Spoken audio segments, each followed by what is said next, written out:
복을 위하여 라는 제목으로 레위기 말씀 계속 듣도록 하겠습니다. 레위기를 한마디로 정의하면 나는 거룩하다, 그리고 그렇기 때문에 너희도 거룩해야 된다 라고 하는 거룩에 대한 말씀입니다. 그러므로 레위기는 전혀 우리가 부담스러워할 책도 아니고 무서운 책도 아니고, 레위기는 하나님의 성품에 대해서 굉장히 잘 알려주는 그런 책임을 우리가 기억해야 됩니다. 제가 SNS에다 레위기에 대한 얘기를 좀 적어 놓았더니 어떤 분이 댓글을 그렇게 달아놨어요. 레위기를 읽으면 읽을수록 무섭다, 그렇게 달아놨어요.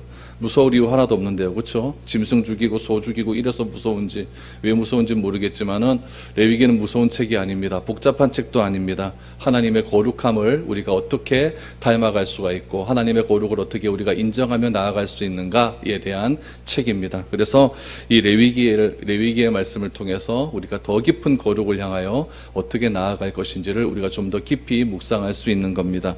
오늘 20장 말씀은 하나님께서 이스라엘 백성들에게 말씀하시는 그런 명령입니다. 가나안 땅에 들어가기 전에 있었던 일이죠. 하나님께서 시내산에서 이스라엘 백성들에게 말씀을 하십니다. 가나안 땅에 들어가면은 이러이러한 일이 있을 것이라는 거죠. 이러한 일들이 있을 것인데, 이런 일들을 절대로 본받지 말라라고 하는 것들이 몇 가지가 있습니다. 그런데 오늘 본문에 나타난 이 세 가지는 특히 하면 안 됩니다. 특히 하나님께서 진노하시는 일입니다. 하나님은 거룩한 하나님이시기 때문에 이 세 가지 일은 특별히 하나님께서 내 마음속이나 내 마음속에서, 생각 속에서 반드시 치워버리라고 명령을 하셨습니다.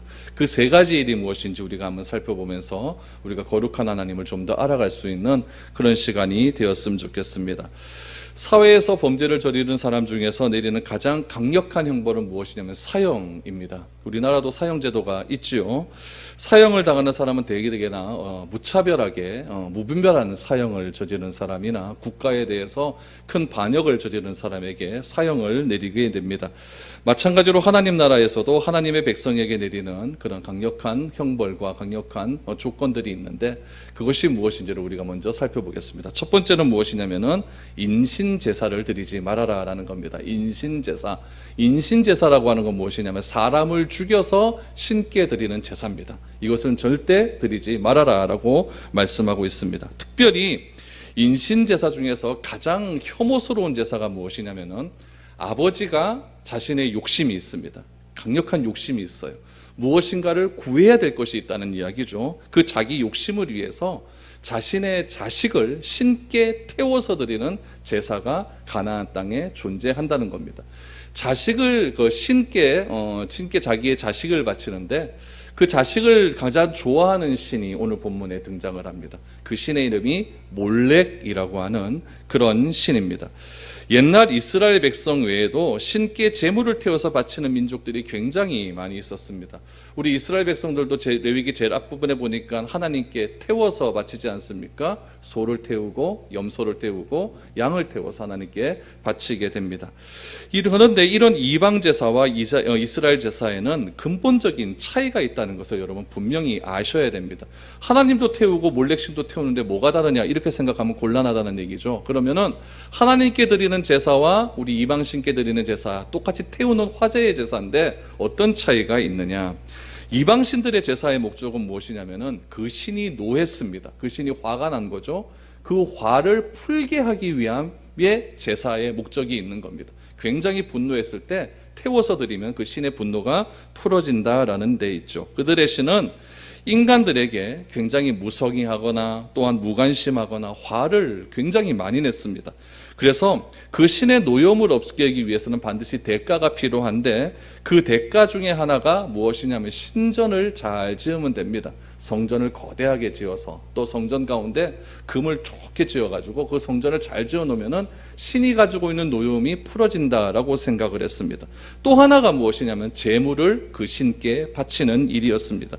그리고 그 제물 중에서 신이 가장 좋아하는 제물이 무엇이었냐면은 산 사람을 통째로 그 신께 드리는 제사였습니다.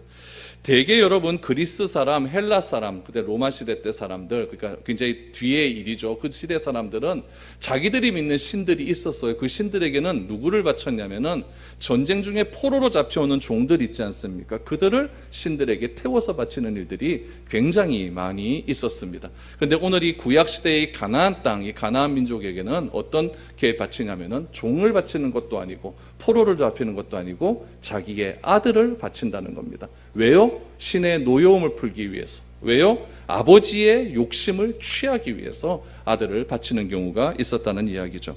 여러분, 그렇다면은 이 사람을 태워서 바치는 것들은 과연 어떤 의미가 있는가? 여러분, 사람을 태워서 신께 바치는 제사는요, 사탄의 제사입니다. 사탄은 사람을 태우는 것을 통해서 하나님이 얼마나 잔인한 하나님이고 하나님이 얼마나 잔인하고 무서운 신인지를 사람에게 알리고자 사람들을 자꾸 유혹한다는 이야기죠. 사람들은 여러분, 사람을 자기의 제물로 바침으로써 자기에게 얻어지는 유익이 있었습니다. 그것은 무엇이냐면 나는 이 정도 믿는다라고 하는 과시욕이 생기게 되는 거죠. 여러분, 누가 아들을 그 신에게 바칠 수가 있겠습니까? 바치되 그냥 바치는 것도 아니고 산 아이를 묶어가지고 태워서 바치는 일인데 그것을 누가 할 수가 있겠습니까? 그런데 어떤 사람이 딱 보니까 별거 아닌 사람이었는데 그 사람이 갑자기 자기 아들을 딱 그 신에게 바치는 거예요. 그럼 그 사람은 뜨게 되는 거죠. 와, 대단하다. 저 사람의 믿음은 대단하다. 이런 식의 자기 과시욕이 굉장히 높아지게 된다는 이야기입니다. 여러분, 또 한번 보십시오. 여러분, 제가 성전에서 드리는 제사는 잔인하다 그랬습니까? 거룩하다 그랬습니까? 원래 기초는 거룩하지만 굉장히 잔인한 곳이거든요. 뭐 소를 찔러 죽이고 양을 찔러 죽이고 그럼 소가 그냥 찔러 죽이는데 가만히 있겠습니까? 울부짖죠. 양도 울부짖을 것 아닙니까? 내가 키우던 소와 내가 눈이 마주쳐 보십시오. 소 눈물 뚝뚝 흘립니다. 그런 것을 내가 보면서 나의 안타까움이 있어야 되는 거거든요. 그런데 자기 아들을 제물로 바친다고 생각을 해보십시오. 아들이 울고 난리가 납니다. 그러면 그 장면을 누가 봐야 되냐면 아버지가 그 자기 아들이 죽는 것을 눈으로 지켜봐야 되는 거예요. 나만 보는 것이 아니라 나의 가족들이 다 봐야 되는 것이고 우리 이웃들이 다 그것을 지켜보고 있는 것입니다. 그러므로 자기와 똑같은 사람이, 자기와 똑같은 인격을 가진 사람이, 또 나와 같은 생활을 했던 사람이 비참하게 죽고 불로 태워진다는 것은 여러분 굉장히 비참하고 잔인하고 여러분 이거는 우리 사람으로선 행할 수 없는 그런 일들이라는 거죠. 이거는 사람이 마음 가운데 악하지 않으면은 이런 일들을 할 수 없는 그런 일들입니다. 그런데 놀라운 것은 전 세계적으로 보면은 이렇게 인신제사를 드리고 자기의 아들을 제물로 바치는 그런 국가는 하나같이 다 멸망을 당했다는 이야기죠. 대표적인 나라가 그리스, 헬라라는 나라죠. 이 헬라 나라도 결국 멸망하지 않습니까? 아프리카 북부지방에 가면 카르타고라고 하는 나라도 있습니다. 이 사람들, 이런 민족들도 굉장히 인신제사로는 유명한 그런 나라입니다. 남미에 가면 여러분 잉카 문명 있지 않습니까? 잉카 문명도 다 여러분 자기의 자식을 또 사람들을 신께 태워서 드리는 그런 민족들입니다. 그런 민족들은 어떻게 보면은 찬란한 인본주의적인 그런 문화가 발달했을지 몰라도 결국에는 다 멸망 나가는 그런 민족이 되었다는 이야기죠. 성경에도 보면 이렇게 사람을 제물로 바치는 것을 굉장히 좋아하는 신이 등장을 하는데 오늘 2절부터 등장을 합니다. 그 신의 이름이 뭐라고요? 몰렉 신입니다. 몰렉에 대해서는 여러 가지 학설이 있습니다. 몰렉은 어떤 걸로 만드냐면 청동으로 만드는 신입니다. 그리고 얼굴은 소의 형상을 가지고 있고 몸은 사람의 형상을 가지고 있습니다. 그래서 굉장히 한 10m 정도 높이의 그런 그 청동 소와 사람의 형상을 만들어 놓고 손을 이렇게 내밀어 놓죠. 그런 다음에 밑에다가 불을 지피게 되면은 청동이 여러분 불을 잘 전도하지 않습니까? 그래서 그 위에 손 위에 있는 아이는 결국에는 거기서 펄떡펄떡 뛰다가 뜨거워지니까 너무나 뜨거워지니까 그 위에서 뛰어내리게 되는 거죠. 뛰어내리면 그 밑은 다 불이니까 태워서 죽게 되는 그런 일들입니다. 이 몰렉 신이 과연 어느 나라 신인가? 대부분 학자는 두 가지로 이렇게 점검을 합니다. 첫 번째는 이스라엘 우리 모압이라고 하는 나라가 있지 않습니까? 사해바다 옆에 보면 모압이라고 하는 나라가 있는데 그 모압이 섬기는 신이 몰렉 신이다라고 말하는 학설도 있고 또 하나의 학설은 가나안 땅에 들어가면 7개의 족속이 있었는데 그 7개의 족속이 섬기는 신이다라고 하는 그런 학설도 있습니다. 좀 더 유력한 것은 모압의 신이다라고 하는 것이 좀 더 유력한 학설입니다. 아무튼 이 몰렉 신이라고 하는 것은 굉장히 잔인한 신이죠. 그런데 이 몰렉 신이 좋아하는 사람이 있었어요. 누구를 좋아하느냐? 사람을 좋아하는데 그 사람 중에서도 아들을 좋아합니다. 아들 중에서도 누굴 좋아할까요? 장자, 차남, 장남을 좋아합니다. 그러니까 하나님께서 출애굽을 하실 때 제일 마지막 재앙이 누구를 치는 재앙입니까? 장자를 죽이는 재앙 아닙니까? 장자를 죽이는 재앙을 통하여서 하나님께서는 너희들이 섬기는 그 장자를 좋아하는 그 신보다 나는 우월해 있다는 것을 상징적으로 보여주는 행위입니다. 그래서 모든 장자들은 다 죽지만은 유일하게 문지방에 어린 양의 피를 바르는 그 집은 내가 넘어서 가겠다라고 말씀을 하시면서 하나님을 신뢰하고 하나님을 인정하며 하나님은 인신제사를 절대 좋아하지 않은 그런 분이라는 것을 그 10가지 재앙을 통해서도 분명하게 드러내 주셨다는 이야기입니다. 그래서 하나님은 말씀하시죠. 이스라엘 백성이나 또 이스라엘 땅에 사는 외국이나 누구를 막론하고 몰렉에게 아들을 바치는 자가 있으면 반드시 돌로 쳐 죽이라 라고 말을 합니다. 여러분, 돌로 쳐 죽이라는 얘기가 굉장히 많이 나오죠. 왜 하필이면 돌일까요? 이유는 딱 하나예요. 길거리 다니는 게 다 돌이기 때문에 그래요. 이건 직결심판이라는 얘기죠. 그래서 이거는 뭐 재판하고 그럴 일도 없습니다. 왜 뭐 그냥 칼로 쳐 목 베어 죽여라 이렇게 하면 되는데 사람이 칼을 들고 다니지 않으니까 그런 일들을 바라보면 즉각해서 그냥 돌로 쳐 죽여버리라. 아무런 것도 율법에 해가 되지 않는다라고 하나님은 명령을 하고 계십니다. 그래서 이러한 죄들은 절대 이스라엘 백성 안에서는 일어나서는 안 되는 그런 죄악이었습니다. 2절과 3절 말씀을 한번 보십시오. 너는 이스라엘 자손에게 또 이르라. 그가 이스라엘 자손이든지 이스라엘에 거류하는 거류민이든지 그의 자식을 몰렉에게 주면 반드시 죽이되 그 지방 사람이 돌로 칠 것이요 나도 그 사람에게 진노하여 그를 그의 백성 중에서 끊으리니 이는 그가 그의 자식을 몰렉에게 주어서 내 성소를 더럽히고 내 성호를 욕되게 하였음이라. 여러분 3절에서 중요한 말씀이 나옵니다. 성소라고 하는 말씀이 나옵니다.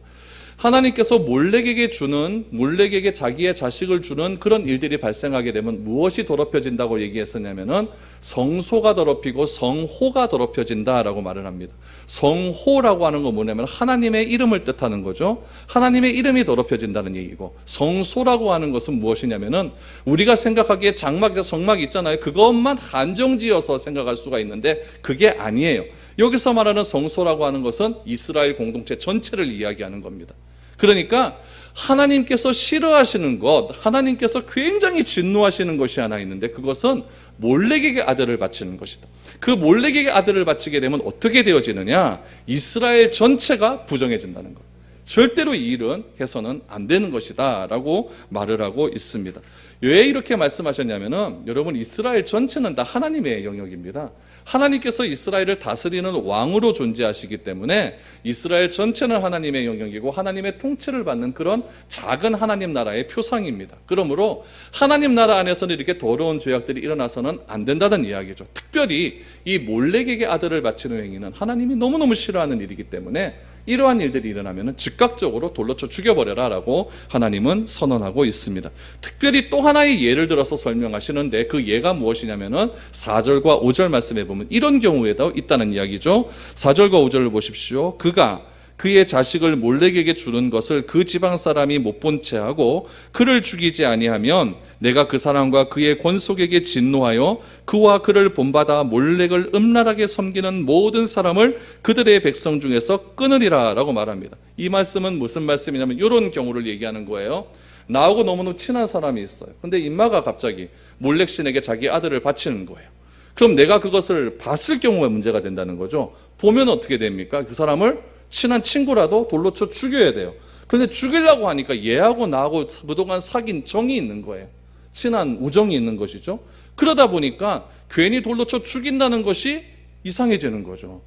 저의 정태조 목사하고 얼마나 친합니까? 근데 정태조 목사 임마가 갑자기 몰렉에게 아들을 바쳐요. 그 집 아들 없죠. 제가 바쳐야겠네요. 태용이가 바치는 거예요. 바치면은 정 목사가 나를 어떻게 됩니까? 돌로 쳐 죽여야 돼요. 그런데 얘가 나하고 친하니까 나를 돌로 못 치는 거죠.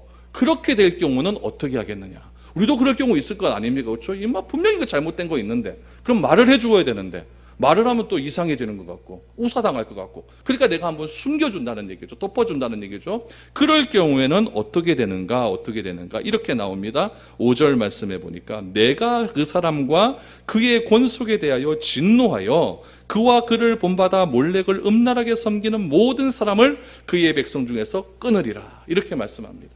그러니까 보고도 넘어가는 사람도 다 죽인다는 이야기예요. 이런 경우는요 굉장히 여러분 특별한 케이스입니다. 하나님께서 무슨 죄를 저지르는데 그 죄를 저지르는 것을 내가 봤는데 넘어간다 이렇게까지 말하는 경우는 없어요. 그런데 이 몰렉 신에게 인신제사를 드리는 경우는 하나님께서 그것을 봤음에도 인간적인 정 때문에 그것을 눈감아준다 이래버리면은 그 사람이나 눈 감아준 사람이나 그의 권속들을 다 처단하여서 이스라엘 권속 중에서 제하여 버리겠다라고 하나님은 선언하시고 있는 겁니다. 특별히 여러분 5절 말씀해 보니까 그를 본받아 몰렉을 음란하게 섬기는 모든 사람이라고 이야기하죠. 여러분 이것은 몰렉에게 아이를 바치는 것이 다른 사람들에게 본받고 싶을 만큼 그렇게 멋있게 보이기 때문에 그렇습니다. 여러분 이것이 종교예요. 종교라는 것은 무엇이냐면 어떤 특징을 가지고 있냐면은 나는 그것을 못하는데 다른 사람이 그것을 하게 되면 그 사람이 굉장히 위대하게 보입니다. 그래서 그것을 하는 사람을 나도 본받고 싶어하는 그런 특성들이 종교성 가운데 있게 되는 거예요. 특별히 몰렉신에게 자신의 장자를 바치게 되면은 그 몰렉신을 섬기는 신전이 있는데 그 신전에 성전 창녀들이 있었어요. 그 창녀들과 관계를 맺을 수 있는 특권을 그 사람에게 주는 겁니다. 그러니까 남자들이 그렇게 하고 싶어 난리가 나는 거죠. 난리가 나는 거죠. 이스라엘 백성들이 가나안 땅을 이렇게 들어가려고 하다가 모압 땅을 지나가는 중에 이런 일들이 있었습니다. 어떤 일이 있었냐면은 모압 여자가 자꾸 이스라엘 남자들을 홀리기 시작하는 거예요.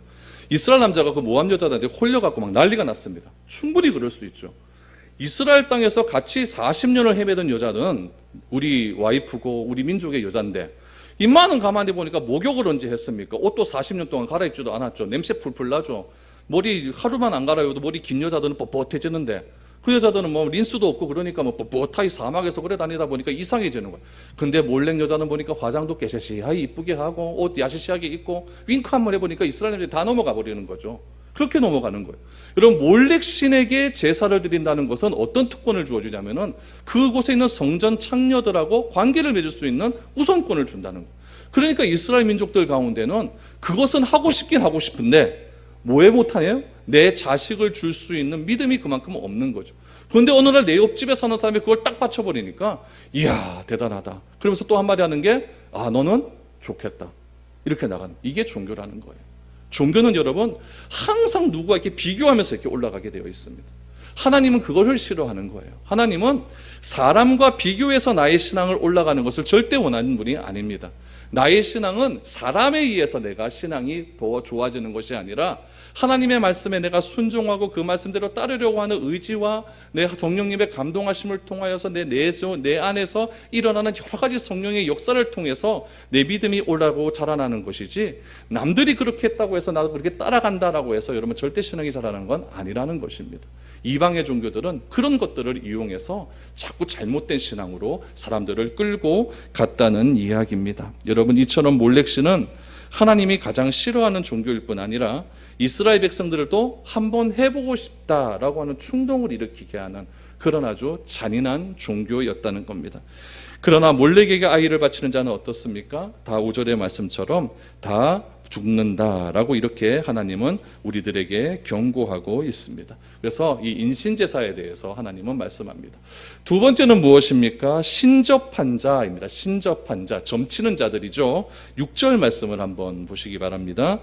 접신한 자와 박수무당을 음란하게 따르는 자에게 내가 진노하여 그를 그의 백성 중에서 끊으리니 라고 말을 합니다. 여러분 여기서 접신한 자와 박수무당이라고 이야기하면서 그 사람을 표현할 때 무엇이라고 표현하고 있냐면은 음란하게 따르는 자라고 이야기합니다. 그러므로 이것은 무슨 말이냐면은 가나안 땅에 들어가면 접신한 자들이 있고 무당들이 있고 신과의 그런 어떤 접촉을 시도하는 자들이 있는데 그들의 삶은 다 어떻다? 음란하다는 이야기예요. 음란하다는 이야기죠. 바알과 아세라 신들이 그렇게 음란을 했거든요. 이스라엘 땅에 비가 내리지 않게 되면은 이스라엘 그 바알과 아세라 신들에 있는 제사장들은 이렇게 생각을 했습니다. 바알과 아세라가 싸웠다고 생각을 하거든요. 비가 오려면 바알과 아세라가 성관계를 해가지고 그렇게 사랑을 해야 비가 온다고 생각을 했는데 하늘에서 2년 3년 동안 비가 내리지 않으니까 바알과 아세라가 싸워서 각방을 쓰니까 비가 내리지 않는다라고 생각을 하는 거죠. 그래서 이스라엘 백성들이 또 바알과 아세라를 섬기는 사람들이 행한 일들이 무엇이냐면 신전에다가 방을 여러 개 만들어 놓고 거기서 성전 창기들과 성전 창남이 있었고 창녀들이 있었는데 그들과 음란한 짓을 하는 거죠. 그러면 하늘에서 바알과 아세라 신이 가만히 보다가 그런 음란한 행동을 하는 것을 보고 나도 좀 확 땡기니까 그러니까 또 그 위에서 하게 되는 거죠. 그러면은 비가 온다 이렇게 생각을 하는 겁니다. 그러니까 이 제사장이라는 자체가 굉장히 음란하다는 이야기예요. 종교를 이루는 그런 3대 요소가 있습니다. 첫 번째는 무엇이냐면 신전입니다. 성전이 커야 돼요. 커야 사람이 몰리죠. 두 번째는 무엇이냐면은 제물입니다. 무엇인가가 희생되어지는 제물이 있어야 돼요. 세 번째는 무엇이냐면 신과 사람을 이어주는 제사장이 있어야 됩니다. 그 제사장을 오늘 본문에서는 무엇이라고 이야기하냐면 박수무당이라고 이야기합니다. 여러분 신접한 자, 박수무당 이런 것들은요 어디서 많이 나오면 우리 문화 속에서 굉장히 많이 나옵니다. 우리 옛날에 있었던 사랑과 영혼이라는 영화를 아시는지 모르겠는데 여러분 패트릭 스웨이즈라고 하는 건 남자 주인공이 죽고 나니까 접신을 시도하지 않습니까? 접신을 시도해서 그 무당의 몸에 그가 들어가서 사랑하는 여인을 구해준다라고 하는 그런 내용들이 나오지 않습니까? 그건 굉장히 그 가나안 시대의 이런 것들과 굉장히 유사한 행위입니다. 요즘 나오는 영화 중에서 이런 영화가 있어요. 얼마 전에 1000만 명을 돌파했다는 신과 했어요. 신과 그 영화 있습니다. 그것도 보면 이런 접신에 대한 내용들이 나오죠. 그래서 굉장히 그거는 불교적이고 윤회적인 그런 사상들이 많이 일어나는 그런 영화들입니다. 그래서 하나님께서는 이런 신접한 무당들, 이런 무당들을 섬기지 말고 그들을 찾아가지 말라라고 이야기합니다. 그런데 이들을 찾아가서 굉장히 안 좋은 일을 경험했던 그런 예가 성경에 나옵니다. 그 예가 누구냐면 사울 왕입니다. 사울 왕은 자기가 왕이 되고 난 다음에 하나님의 명령에 의해서 이스라엘 전체 무당들을 추방하는 명령을 내렸습니다. 그래서 이스라엘 전체에 이런 무당들을 다 쫓아내버렸습니다. 그런데 나중에 어떻게 했냐면 자기가 너무 불안하니까 엔돌이라는 도시에 가서 엔돌에 있는 무당을 하나 찾아가죠. 찾아가서 사무엘의 영을 불러내기 시작을 합니다. 사무엘의 영을 불러내서 내가 어떻게 하면 좋겠습니까? 라고 하면서 그 귀신에게 자신의 모든 속마음을 털어놓죠. 그런데 그 무당이 불러냈던 사무엘의 영은 진짜 사무엘의 영이 아니라 귀신이었다고 성경은 분명히 이야기하고 있습니다. 여러분, 그래서 7절 말씀해 보니까 이렇게 설명을 합니다. 너희는 스스로 깨끗하게 하여 거룩할지어다. 내가 거룩해야 되는 이유가 무엇입니까? 나는 너희의 하나님 여호와이기 때문이다 라고 얘기하죠. 너희가 여기 오늘 본문에서 나오는 그런 신들, 이방 신들을 섬기고 이렇게 음란한 신들을 섬기면 그렇게 해라는 거예요. 그러나 우리가 섬기는 대상은 누굽니까? 여호와 하나님이시고 하나님의 가장 큰 성품의 특징이 무엇이냐면 거룩하다는 이야기죠. 거룩한 하나님을 섬기기 위해서는 우리도 어떻게 해야 된다? 거룩해져야 된다라고 하나님은 우리에게 말씀을 해주시고 있습니다. 그래서 하나님은 세상의 우상과 자신을 격리해서 자신의 거룩함을 스스로 지킬 수 있는 능력이 있어야 된다라고 분명하게 우리에게 말씀하고 있습니다. 여러분, 빛과 어둠은 절대로 공존할 수가 없습니다. 빛이 들어오게 되면 어둠은 사라지게 되는 거예요.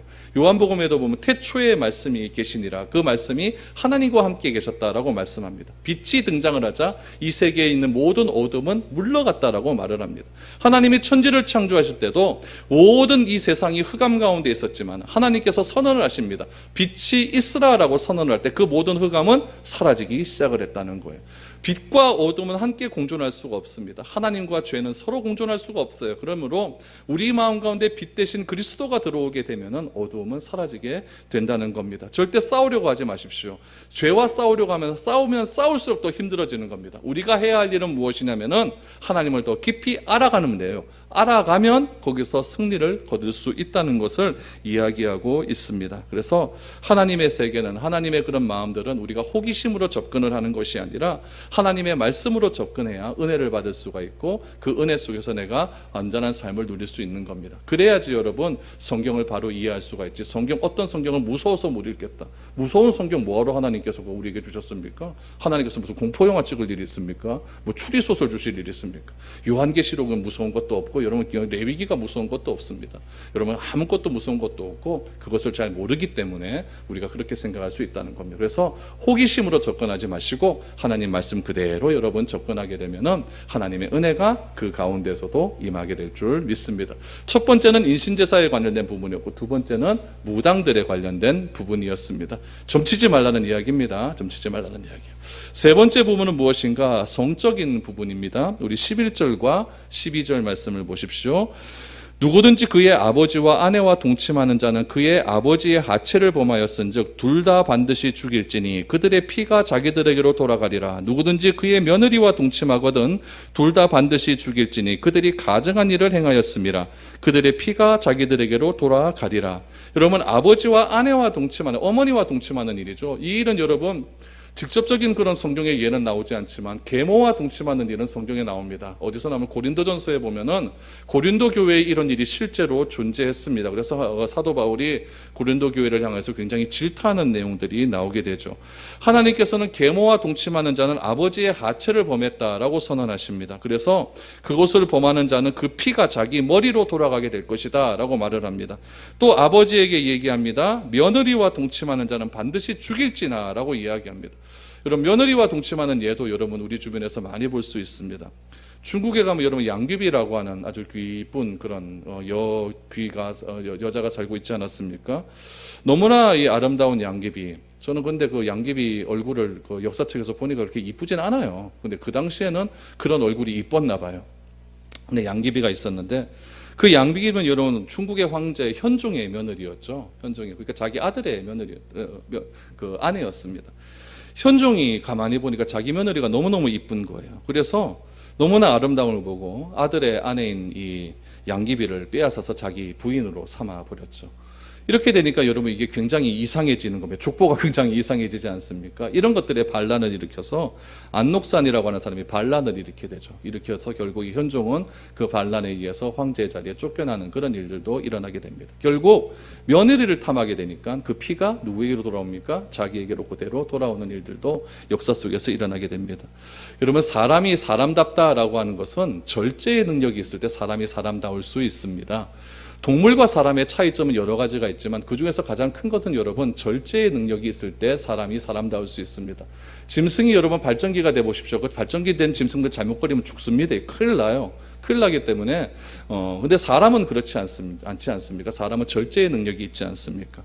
사람이 아름다울 수 있다라고 하는 것은 절제할 수 있는 능력이 있다는 것을 우리가 의미하는 것이고 그 절제의 능력을 하나님이 우리에게 주셨다라는 것을 우리가 인정할 때에 사람이 아름다울 수 있다라는 거 말을 할 수 있습니다.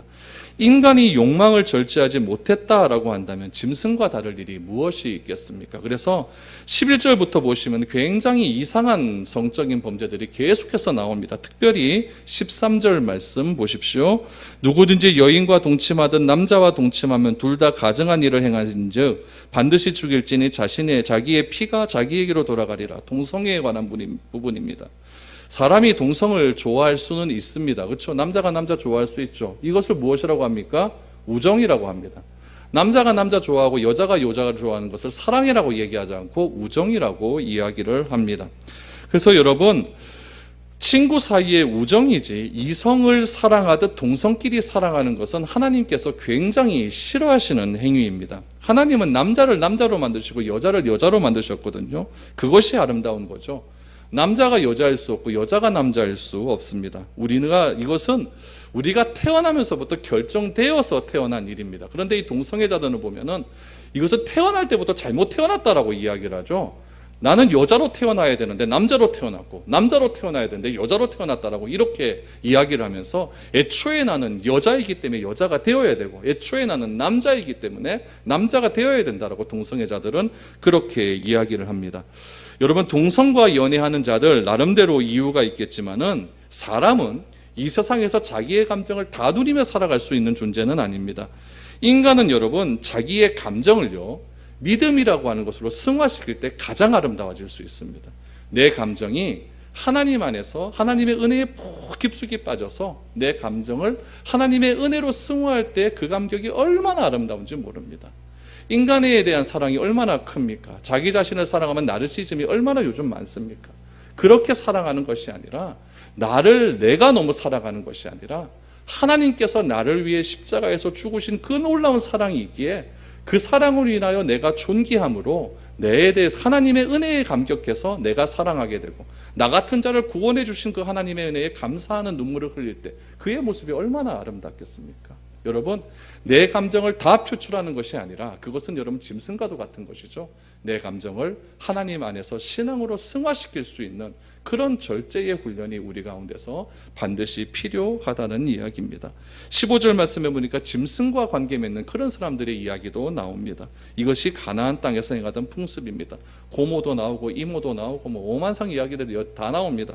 여러분, 이런 성적인 문제에 하나님께서 하지 말라고 하죠. 이런 일들이 가나안 땅에서 너무나 흔하게 일어나는 일입니다. 이것은 절대 하지 말아라라고 말합니다. 그래서 22절에 이렇게 결론을 내리십니다. 너희는 나의 모든 규례와 법도를 지켜 행하라. 그리하여야 내가 너희를 인도하여 거주하게 하는 땅이 너희를 토하지 아니하리라. 여러분, 토한다라고 하는 것은 우리 그냥 오바이트 한다는 이야기죠. 그거 똑같은 얘기예요. 우리가 언제 오바이트 합니까? 과하면 오바이트예요. 그렇죠? 과하면 내 마음에 열이 너무 많이 나면 오바이트 하게 되는 거예요. 우리가 가나안 땅에 들어가서 하나님의 땅에 들어가서 이스라엘 백성들이 잘 살기 위해서는 과하면 안 된다는 거예요. 하나님의 뜻대로 순종하는 삶을 살아야 된다는 이야기죠. 과하면 어떻게 됩니까? 그 땅이 토해낸다는 이야기입니다. 결국 이스라엘이 토해냄을 당합니까? 안 당합니까? 당하게 되잖아요. 그래서 바벨론으로 또 끌려가지 않습니까? 그런 일들이 일어나게 된다는 것이죠. 그래서 23절 말씀해 보니까 너희는 내가 너희 앞에서 쫓아내는 족속의 풍속을 따르지 말라. 그들이 이 모든 일을 행하였으므로 내가 그들을 가증히 여기노라. 그럼 여러분, 결론이 하나 나옵니다. 가나안 7족속이 왜 쫓겨나는 겁니까? 그 땅에서 이러한 짓들을 행했기 때문에 쫓겨나는 거예요. 그래서 그 땅을 누구에게 주는 겁니까? 하나님의 선택하신 이스라엘 민족에게 주는 거죠. 이스라엘 민족이 준 그 땅에서 이스라엘 민족들이 하나님 말씀대로 순종하며 거룩하신 하나님께 영광 돌리는 삶을 살면 그 땅에서 장구한 삶을 살게 됩니다. 그러나 그들도 그러한 삶을 살지 못했기 때문에 결국 그들도 쫓겨나는 삶을 살 수밖에 없다는 것. 역사의 악순환이 이렇게 계속 반복되어져 간다는 이야기죠. 여러분, 우리 머리나 우리 생각 속에 들어와 있는 세상 풍속을 하나님의 말씀으로 자꾸 씻겨내야 됩니다. 그렇지 않고는 이 방법을 이겨낼 수가 없다는 이야기죠. 시편 119편 9절 말씀해 보니까 이런 말씀이 나와요. 청년이 무엇으로 그 행실을 깨끗게 하리이까? 주의 말씀을 따라 삼갈 것이니라 라고 말을 합니다. 청년은 무엇입니까? 정욕적이고 무엇이든지 하고 싶어하는 욕망이 들끓는 그런 것을 청년이라고 이렇게 표현하고 있지 않습니까?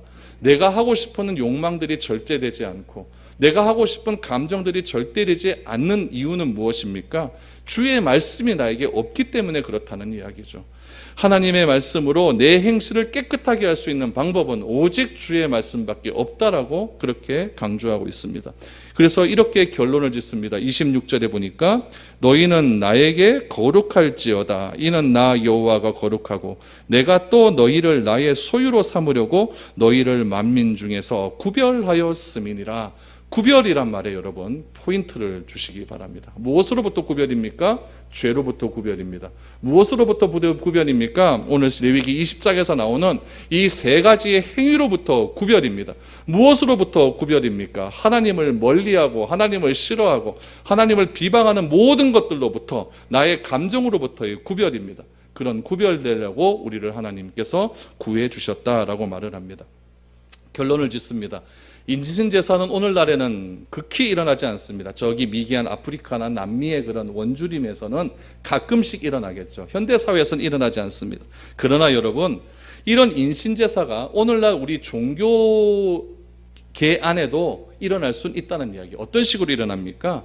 종교적인 것에만 너무 치중한 나머지 사람을 완전히 종교화시켜버리는 거죠. 사회적인 활동 못하게 만들고 사회적인 격리를 시켜버리고 그렇게 일어난다는 이야기죠. 저기 요 이단 하나 저기 또 남미에 가가지고 무슨 농부 방 무슨 이단 하나 남미에 가서 거기서 새로운 천국이 이루어졌다고 또 말하지 않습니까? 그런 것들이 무엇이냐면 종교화시켜서 사람을 인신제물화 시켜버리는 그런 일들입니다. 종교적인 행위만 강조하고 그렇게 해야 복을 받는다고 하는 자기들만의 그런 공동체를 이루어서 그렇게 그것이 바로 천국이라고 말하는 그런 것들이 여러분 인신제사와 다르지 않는 그런 오늘날의 일들입니다. 성적인 부분 오늘날 사회에서 잠식되어 있는 그런 부분들이죠. 무당에 관한 부분도 너무나 많은 사회에서 영역에서 일어나고 있습니다. 여러분 대나무 꽃 받아놓고 무당 구슬해야 무당입니까? 그렇지 않습니다. 여러분 사회 모든 점에서 얼마나 많이 있습니까? 신문만 펼쳐봐도 띠 군세내는 그 점들이 있고 타투 같은 것들이 그런 것도 있고 사주팔자 보는 사람들도 있고. 여러분 제가 아는 장로님은 여러분 며느리 보는데 사주가 안 좋다고 며느리하고 파혼시켰어요. 여러분 이런 것들이 교회 안에서 얼마나 많이 일어난지 모릅니다. 개척해놓고 여러분 개척이 안 되니까 점집을 찾아가는 목사들도 있습니다. 여러분 이런 것들이요 우리 사회 전반에 얼마나 일어나는지 모릅니다. 나는 어떻습니까? 징크스 같은 거 없습니까?